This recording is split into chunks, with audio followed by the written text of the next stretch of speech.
Y la responsabilidad de nosotros no es tomar un bando, es tratar de entender el mundo y mejorarlo desde nuestra posición. Y eso es lo que hizo Erasmo.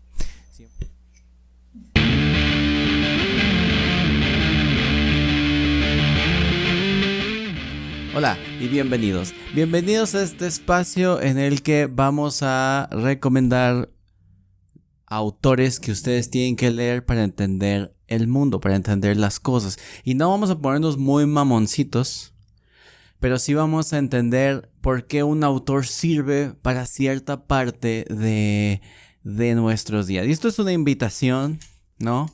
Para la gente de Pasavante también, ¿no? Esta no es una sección, esta no es un video específicamente de mi sección, esto es autores para entender el mundo y espero que la gente de aquí de Pasavante de pronto se anime a hacer un video acá y vean ahí las recomendaciones de la Cas, de la Pau y de Ámbar, de sus autores, para que no nomás crean que el que les va a recomendar cosas soy yo. Entonces esperen de pronto el videito de esta gente que lee muchísimo y que también tiene muchos autores que recomendarles, ¿no? En fin, entonces de eso se va a tratar estos videos. No voy a hacer muchos, no, voy a hacer los suficientes. Entonces mucho y suficiente es muy ambiguo, entonces ahí espérenlos si les interesa. Si no, si no, muy mal, porque pues es tonto.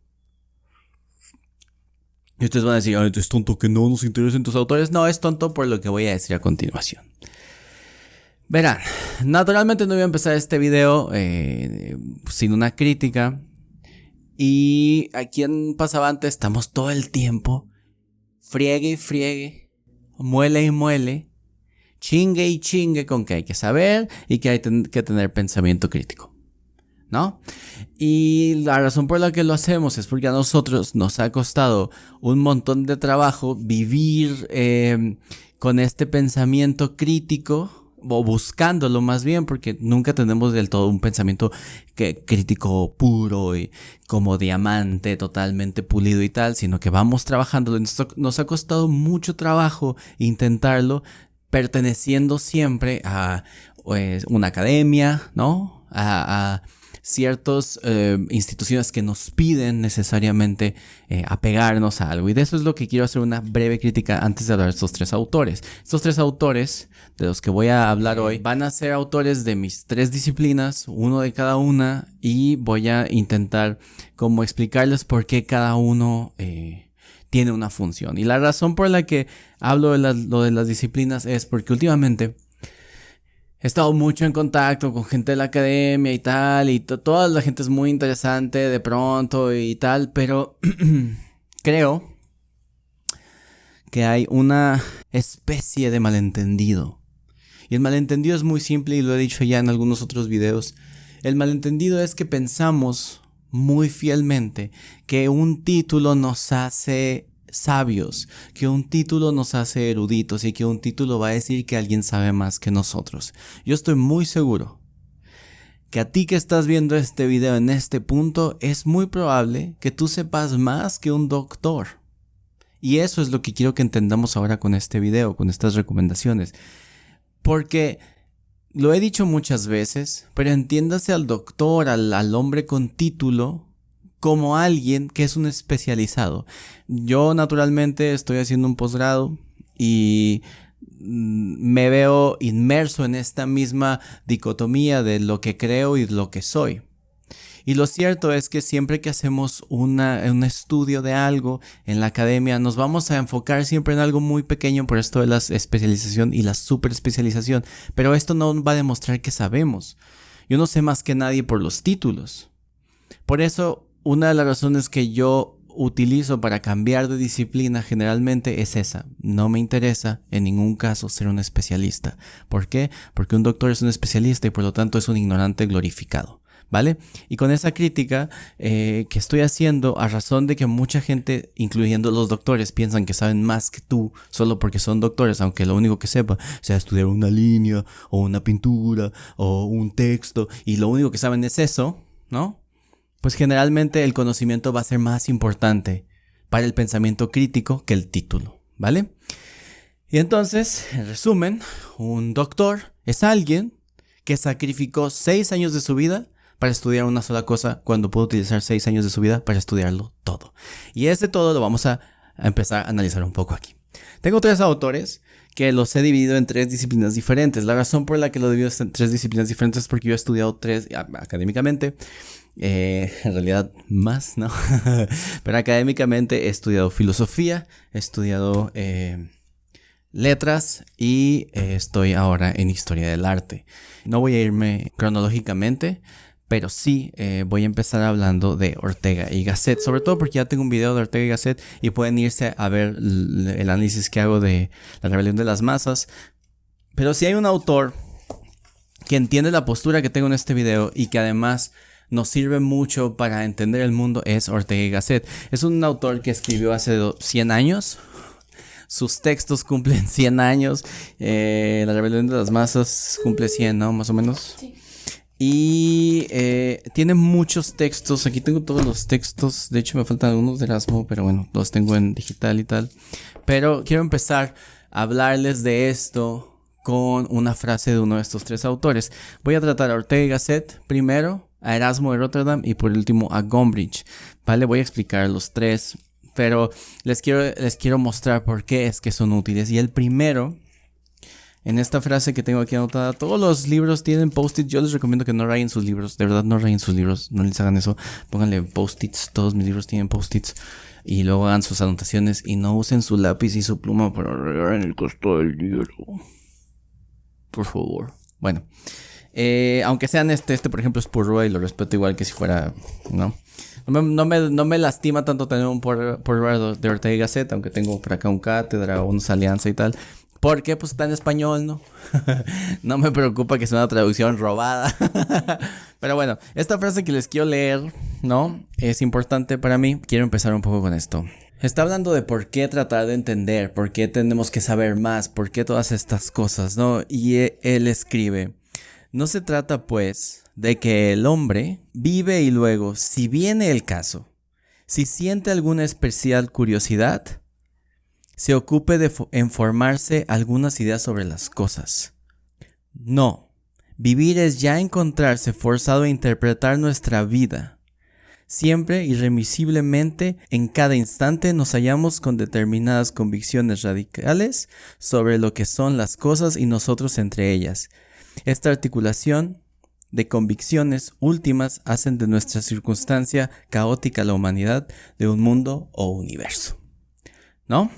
Entonces esto es algo que va a trabajar totalmente Ortega y Gasset, va a tratar de entender el mundo, va a tratar de entender cuáles son las situaciones en las que se desarrolla la experiencia de la vida, y entonces va a empezar a plantearse cómo entender todas las cosas. Ortega y Gasset va a ser un autor que va a preguntarse sobre literatura, sobre la vida, va a plantear unas bases existencialistas, va a tratar de entender sobre todo a la masa y va a separarla del hombre selecto. Y eso es ya tengo un video al respecto si lo quieren ir a ver. Entonces hay muchos textos que pueden leer donde hace una especie de indagación sobre la ciencia, sobre la literatura. La rebelión de las masas, que es este texto que tengo acá, es un texto, les digo, del que ya hablé y que hay un video ahí que tienen que ir a ver, pero que además les va a enseñar a entender un mundo que se parece mucho al mundo de hoy. Ahora, no quiero que se malinterprete,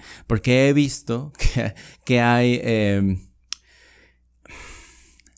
nuevos librepensadores que utilizan Ortega y Gasset y la idea de masa para hablar de las cosas que están ocurriendo con el posmodernismo y las cuestiones de género y las cuestiones de las nuevas masculinidades y tal. Y yo no creo que esté mal. Lo que creo que está mal es que aceptemos todo por cómo viene, de dónde viene, y que no nos preguntemos. Que venga un güey, ya sea de Argentina o de, no sé, o aquí mismo mexicano, y nos venga a explicar por medio de Gasset por qué deberíamos ser tal o cual cosa y no otra, sin que ustedes se vayan a ver el perro libro. Por eso aquí no intento decirles qué deben pensar respecto a lo que piensa Ortega y Gasset, sino que mi idea en el video que hice Ortega y Gasset, en los que hago de arte y en mis críticas a la sociedad es: vayan a entenderlo ustedes. Porque si hay una persona que llega y empieza a hablar y empieza a decir que porque Aristóteles habla del feto, entonces tal cosa, y ustedes no van a ver porque Aristóteles dijo lo que dijo, ni porque Ortega y Gasset dijo lo que dijo, y se quedan con lo que le dice un güey que además no sabe nada, ¿no? Pues entonces aquí los pendejos son ustedes. No el vato que está sacándoles dinero diciendo cosas que parecen interesantes pero que no tienen ningún sustento ni científico, ni filosófico, ni sociológico y tal, ¿no? Entonces hay que ir a ver a Ortega y Gasset porque es un güey que estaba ansioso por entender el mundo. Y no es de esta onda clase floritúrica de que hay que tener curiosidad. No, güey. Ortega y Gasset también se va a reír. No, es tu responsabilidad. Es tu perra responsabilidad tratar de entender el perro mundo. Tu responsabilidad no es sacar dieces, güey. Tu responsabilidad no es tener un título. Tu responsabilidad es entender el mundo y hacer que otras personas se acerquen a ese criterio en el que puedes entender el mundo. Y Ortega y Gasset es un autor que a ustedes les va a servir mucho y que les va a enseñar, sí, filosofía, pero no les va a enseñar la historia filosófica como hacen todos los autores, sino que les va a enseñar a pensar su mundo, a tratar de entenderlo. Sin contar, aquí es algo muy importante, cuando ustedes van a leer a alguien, saber que el vato ha leído. Y este vato se había leído a sus clásicos, se había leído a los de su tiempo y sobre todo porque los critica y hace análisis de otros textos. Y él cuenta por qué la cosa está mal y por qué la cosa va mal en la literatura y por qué la cosa va mal en la poesía. Y tenía razón por cómo es que nos llega a nosotros de golpear la literatura y la poesía, ¿no? Entonces, Ortega y Gasset es un libro. Váyanse a buscar las Meditaciones del Quijote, o váyanse a buscar En torno a Galileo, o váyanse a buscar La rebelión de las masas. Cualquier texto que ustedes tengan a la mano de Ortega y Gasset, no esperen a que alguien se los cuente nada más. Porque otra vez se está poniendo de moda por alguna extraña razón y eso me preocupa. Ya nos robaron el estoicismo, ahora nos van a robar la filosofía de Ortega y Gasset para crear empresas. Eso nos preocupa. El segundo autor del que quiero hablarles y es mi autor favorito en la historia, que es alguien que nos sirve para entender el mundo, pero porque entendió su mundo. Zweig va a decir, no traje el libro de Zweig por cierto, pero Zweig va a decir que no había nada comparado con el ojo de Erasmo de Rotterdam, y es porque Erasmo de Rotterdam tomó en sus manos el puesto del observador del mundo.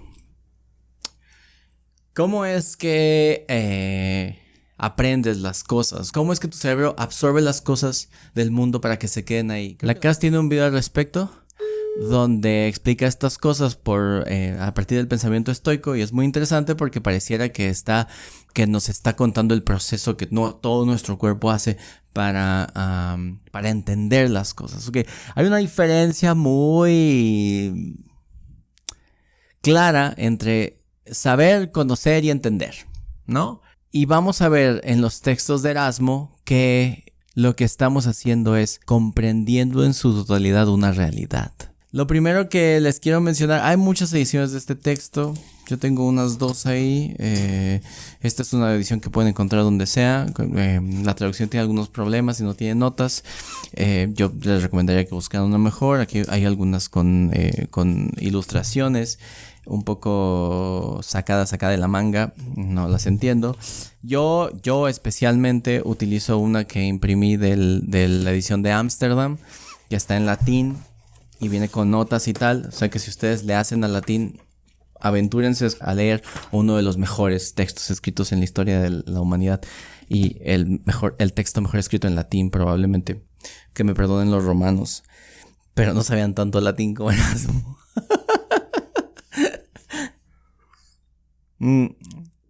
Pero no importa, ustedes lean cualquiera de las traducciones. Iba a decir que este era el primer bestseller de la historia. Bestseller en el sentido estricto de la palabra y no en el sentido que utilizamos ahora, que cualquier texto puede ser bestseller por más malo que el Cúbole fue un bestseller, ¿no? Seguramente, ¿no? Volar sobre el pantano y esas cosas fueron bestsellers, ¿no? ¿Quién se robó mi queso? Y esas cosas. Y Carlos Cuauhtémoc Sánchez, ajá, Cuauhtémoc Blanco pues, es un futbolista y seguramente ya escribió su libro, ¿no? Entonces, esos libros se entienden como bestsellers, pero tienen en el ámbito académico una mala fama, ¿no? Naturalmente, pues porque, pues, bueno, está ya Harry Potter y esas cosas también, ¿no? Pero, y son malitos, la verdad. Pero son para niños, güey, pero pues tampoco los niños son estúpidos, en fin. Bueno, iba a decir que es el primer bestseller de historia, pero lo cierto es que no. Es otro texto de Erasmo que ahorita les voy a comentar. Pero el elogio a la estupidez es algo en lo que nos vamos a detener unos segundos. Y la razón por la que ustedes tienen que leer a Erasmo para entender el mundo es porque tiene el texto que dio paso a uno de los movimientos más importantes en la historia de Europa. Generalmente cuando se habla de la Reforma, todo el mundo piensa Lutero y tal, pero sin Erasmo no habría Lutero. Y hoy, haciendo un jueguito ahí de memoria, me caí en la noticia de que, pues aparentemente, Wikipedia, que mira, yo no tengo tanta mala fe a Wikipedia, pero como investigación seria está cabrón, ¿no? Y ponen que Erasmo fue influenciado por Martín Lutero. Lo cual me parece extraño porque en las cartas Lutero le anda buscando la atención de Erasmo y Erasmo le dice con estas palabras, más o menos, güey, ni te topo. Pero pues sigue haciendo tu jale, güey, estás bien, eso le dice. Tú sigue haciendo tu jale, no te puedo ayudar primero porque pues soy una pistola y segundo porque a mí me tienen miedo, güey. ¿Sí ven? Entonces Erasmo es mucho más elevado, tanto literaria, filológica, religiosa y todas las mentes posibles que Lutero. Erasmo está más arriba, güey. Erasmo le enseña a Lutero. Entonces en este texto del elogio abre la puerta a la crítica al estado de cosas. Erasmo de Rotterdam lo que hace es entender su sociedad, ver cómo todo lo social está valiendo chorizo y empieza a hacer una crítica uno a uno a los personajes de su tiempo.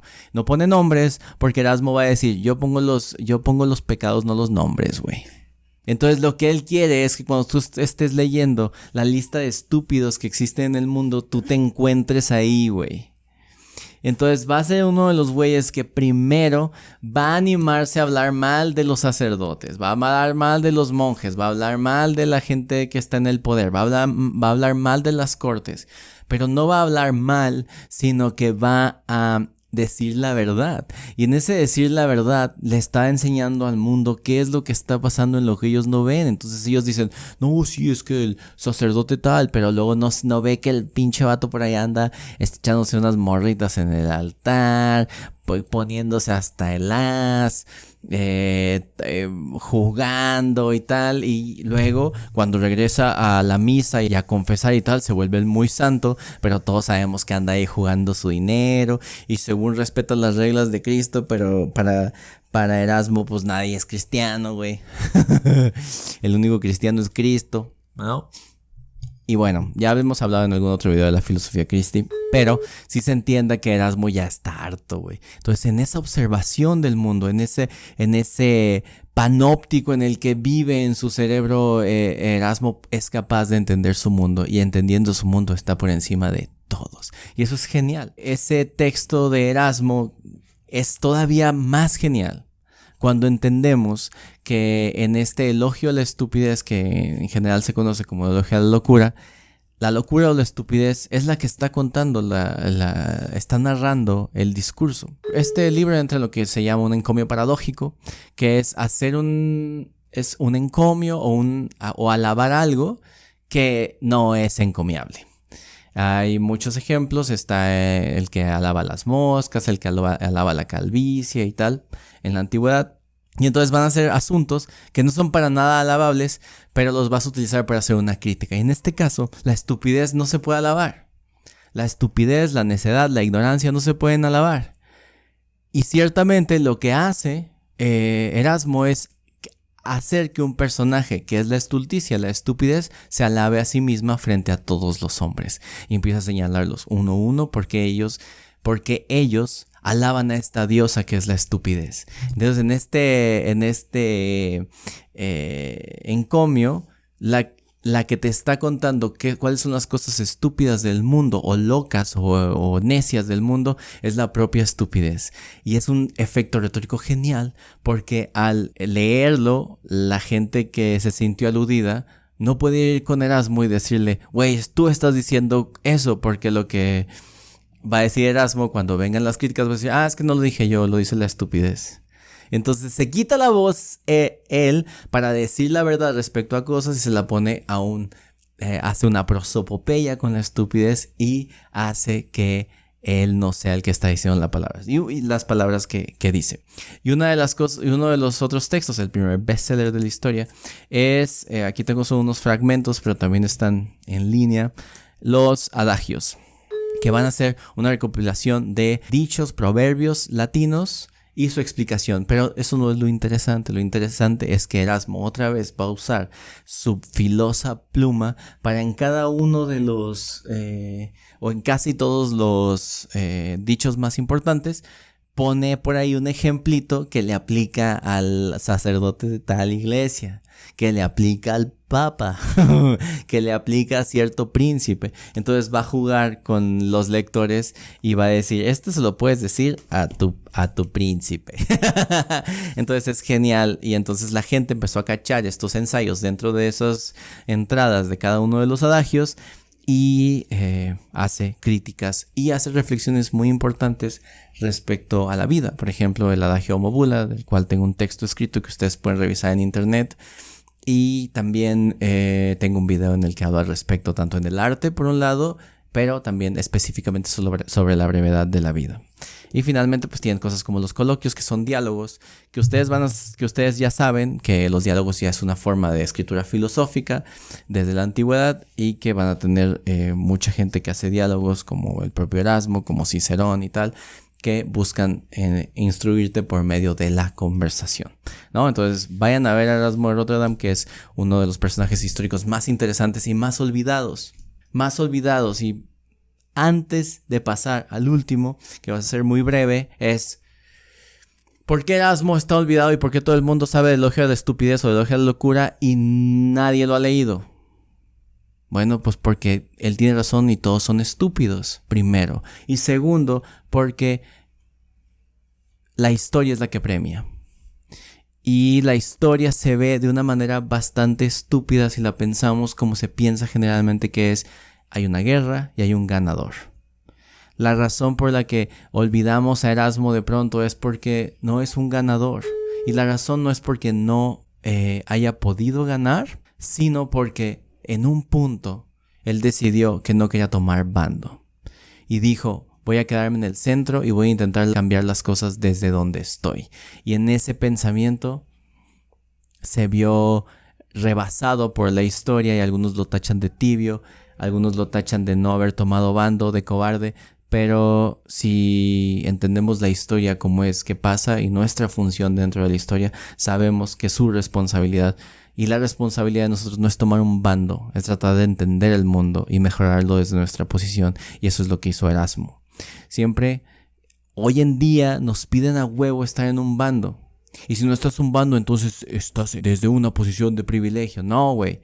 Yo personalmente me considero alguien que no está en un bando y eso a mí me hace más libre. Me hace más libre para pensar, me hace más libre para ser crítico y me permite saber de ambas cosas para poder criticarlas desde el centro. Y es mi responsabilidad, al estar en el centro, aprender de izquierda y de derecha, de arriba y de abajo, para poder criticar ambos lados y saber quién tiene más poder en un lado, quién tiene más poder en otro, quién sabe más de una cosa y quién sabe más de otra. Y al mismo tiempo saber quién está en lo correcto en determinada situación y quién no en otra situación. Para eso nos sirve el pensamiento crítico y es lo que nos enseña Erasmo y es lo que debemos aprender nosotros y no pensar estúpidamente que un título nos hace decidir más fielmente dónde deberíamos estar. Pero bueno, luego le sigo tirando piedra a los doctores. Finalmente, y para cerrar y para irnos con algo más agradable, estoy muy inmerso, como habrán visto en los videos, en los últimos videos, y en general estoy estudiando historia del arte porque me gusta mucho la historia y porque me gusta mucho el arte. La gente estudia por las razones equivocadas, gente. La gente debería estudiar cosas para ganar dinero y no para especializarse en mamadas. Pero yo, siendo una persona muy coherente y muy fuerte en mis convicciones, mi intención es saber, y con lo que sé poder traspasarlo de todas las maneras posibles para todo el mundo y tal. Y por eso estamos aquí. Del que les voy a hablar es el libro básico. Los historiadores del arte lo conocen totalmente y tiene mucha bibliografía que sacarle, pero en especial quiero que pongan atención a este libro, que es La historia del arte.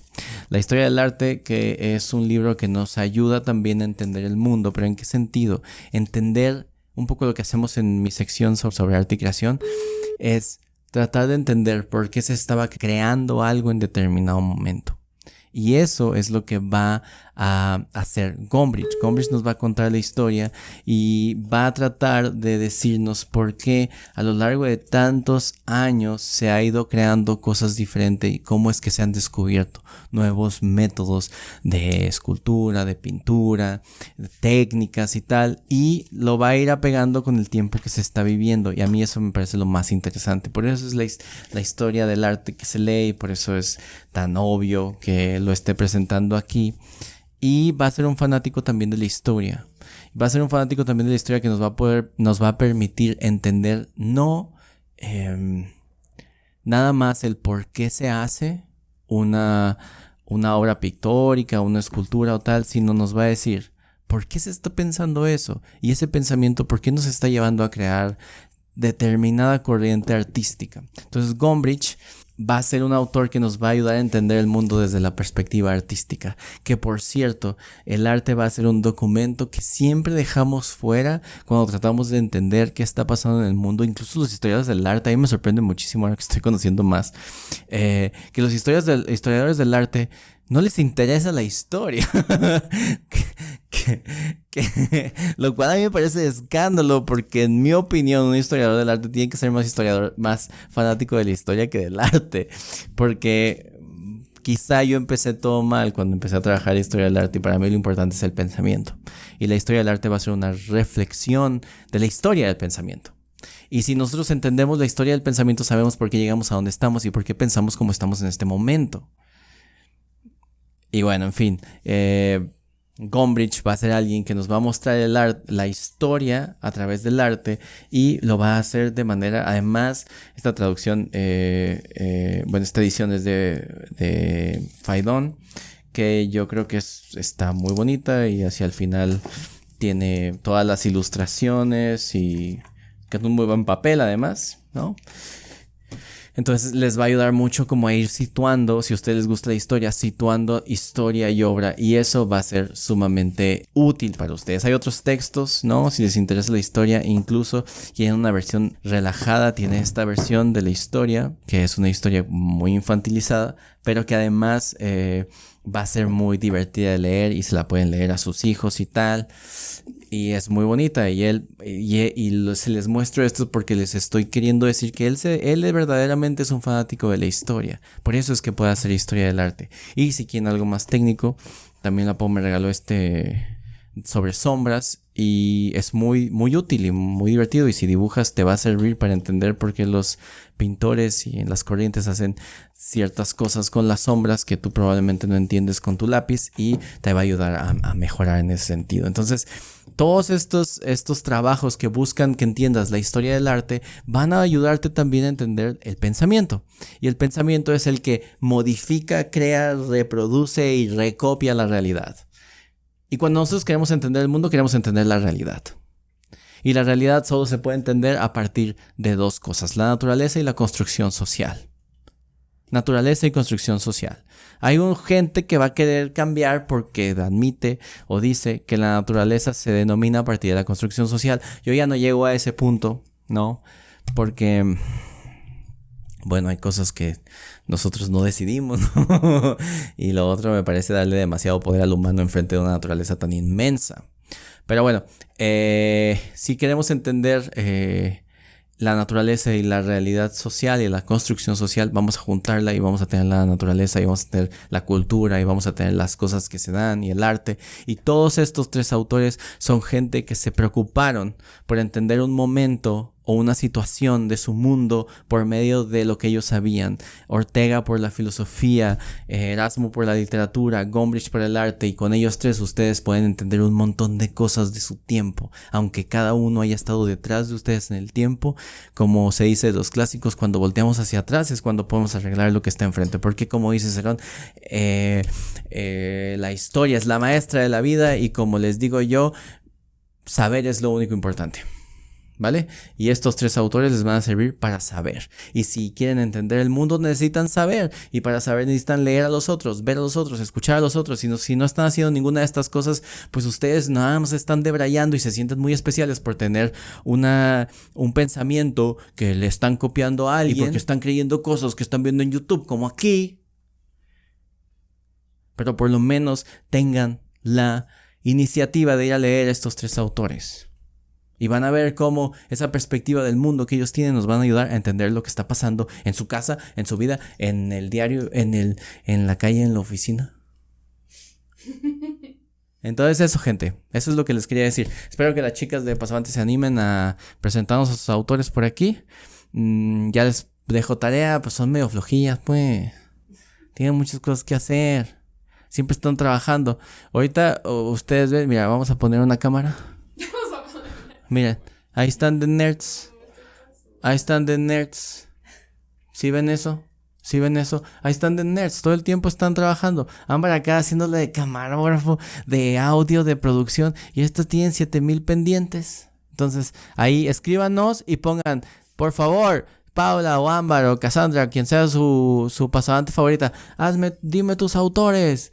O las tres, denme sus autores. Porque de aquí ustedes van a poder saber más, porque los autores, nosotros lo que hacemos es catalizar un poco ese conocimiento y pasarlo en nuestros diálogos y en nuestras secciones y tal, pero lo que queremos también es que vayan esos perros autores. Estamos en el Aqueronte porque tenemos el permiso de hablar con los muertos, y aquí le presento a los muertos, a los más sabios que conozco, ¿vale?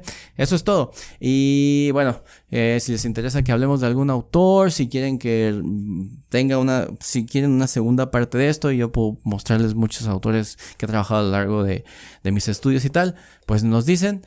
Y bueno, pues lean, gente, escuchen, hablen, y pues ya, salud.